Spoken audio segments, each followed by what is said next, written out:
নমস্কার বন্ধুরা, আপনারা দেখছেন ডিজিটাল বাংলা অনলাইন চ্যানেল। এই মুহূর্তে গুরুত্বপূর্ণ আপডেট রয়েছে। চ্যানেলে নতুন দর্শক হলে অবশ্যই চ্যানেলটিকে সাবস্ক্রাইব করে পাশে থাকা বেল আইকনটি অন করে রাখবেন। কেন্দ্রীয় সরকারি কর্মচারীদের থেকে ডিএর ফারাক অনেকটা বেড়ে যাওয়ায় রাজ্য সরকারি কর্মচারীদের মনে প্রবল ক্ষোভ তৈরি হয়েছে। এই মুহূর্তে কেন্দ্রীয় সরকারি কর্মীরা ডিএ পাচ্ছেন 53%, অন্যদিকে এ রাজ্যের সরকারি কর্মীরা ডিএ পাচ্ছেন 14%।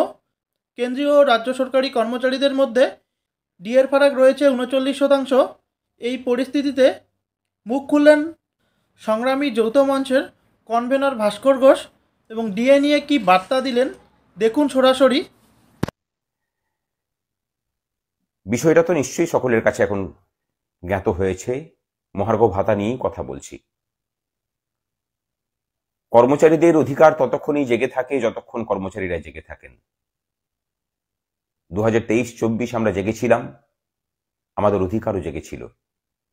সরকারকে তার চরিত্রের বাইরে বের করে নিয়ে 3 কিস্তি মহার্ঘ ভাতা আমরা আদায় করতে পেরেছিলাম। যদিও সরকারপন্থী অনেক মানুষ বলছেন যে সরকার নাকি দয়া দাক্ষিণ্য করিয়ে দিয়েছেন, তাহলে এবছর দিলেন না কেন? 2019 থেকে কেন 2023 পর্যন্ত মহার্ঘ ভাতা বন্ধ ছিল? কোনো দয়া দাক্ষিণ্য করে এই সরকার দেওয়ার মানুষ নয়, এটাকে আগে সবার মাথায় ঢুকিয়ে নেওয়া প্রয়োজন।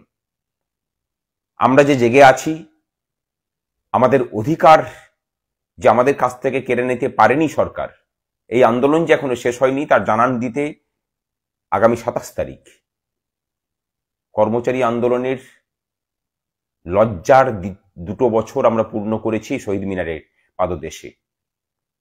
আমাদের কাছে লজ্জারই, গণতন্ত্রের কাছে লজ্জার। তারপরেও সরকার উদাসীন। সেই উদাসীনতার প্রতিবাদে আগামী 27 তারিখ আমরা পথে নামছি।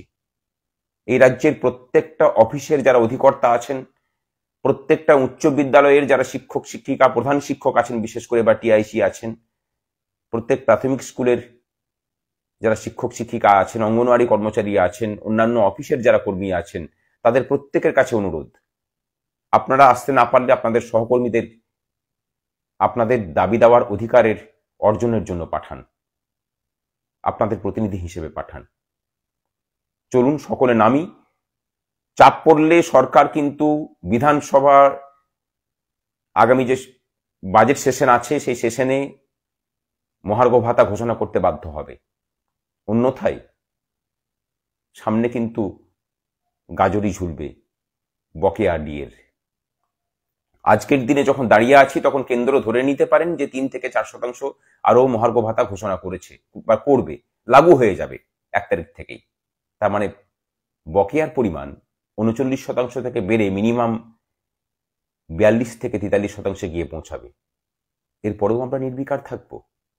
যে 2 বছর ধরে আমাদের সাথীরা দিনরাত এক করে শীত গ্রীষ্ম বর্ষা উপেক্ষা করে ওখানে পড়ে আছেন আপনার দাবির সপক্ষে, তাদের পাশে এসে দাঁড়াতে হবে। চলুন। এবং তার সাথেই আমরা ঘোষণা করছি যে আগামী কয়েকদিনের মধ্যেই সংগ্রামী যৌথ মঞ্চের পক্ষ থেকে ডিএ মামলায় সুপ্রিম কোর্টে পার্টি হওয়ার জন্য মামলা ফাইল হচ্ছে। আর্থিক সহযোগিতা অবশ্যই আপনাদের কাছ থেকে চাইব।